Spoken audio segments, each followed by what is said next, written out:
Why should promoting health for the future be a political priority now? And what role should the innovative pharmaceutical industry play in shaping that agenda? So health should always be a political priority. As people, it's the most important thing that we have. If we look at the current trajectory as we have aging populations and a greater burden, particularly of non-communicable diseases, if we don't take action, then the average person will spend around 42 days ill per year from what are preventable illnesses.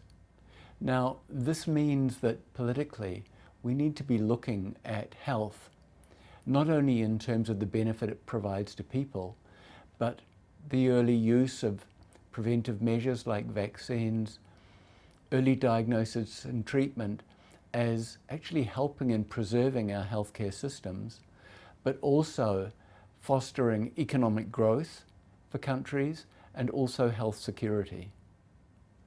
Innovation is central to this, and it's estimated that there will be around between 300 and 500 new products launched by 2030. Many of these will be transformative in what they can offer. By the use of those interventions combined with screening and early detection, we can make a major impact that will benefit both patients, the economies, and, as I mentioned, health resilience. So for governments, this means there's an imperative to treat health as strategic and core to their strategic agendas.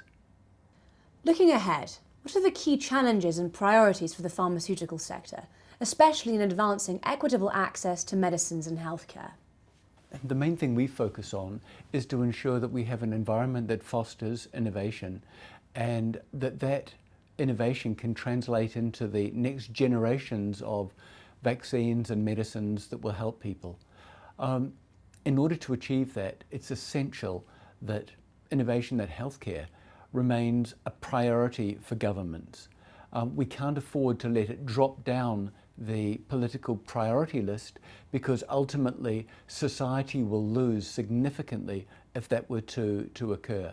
We need to ensure that there is access as broadly as possible for those that need and will benefit from the interventions.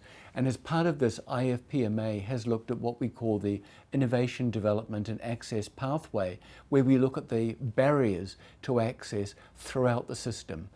This includes what may be regulatory barriers, healthcare infrastructure and functioning, financing, and then for us to work as an industry in partnership with other stakeholders to try and unblock those critical areas to ensure that the interventions reach those that need them. How can global leaders, alongside organisations such as the IFPMA, work more closely at forums such as the G7, G20 and the United Nations to strengthen health systems and expand access to innovation worldwide? It's key to remember that vaccines and medicines will remain central to supporting healthy people, healthy systems, healthcare systems, and healthy economies.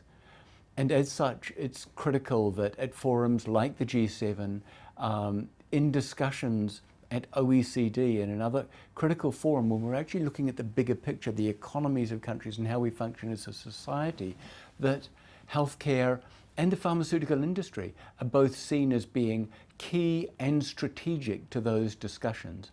And the recognition of the pharmaceutical sector as a strategic sector at the G7 level is critically important, particularly at this time when there are so many competing priorities, because ultimately health is one of the most valuable things we have.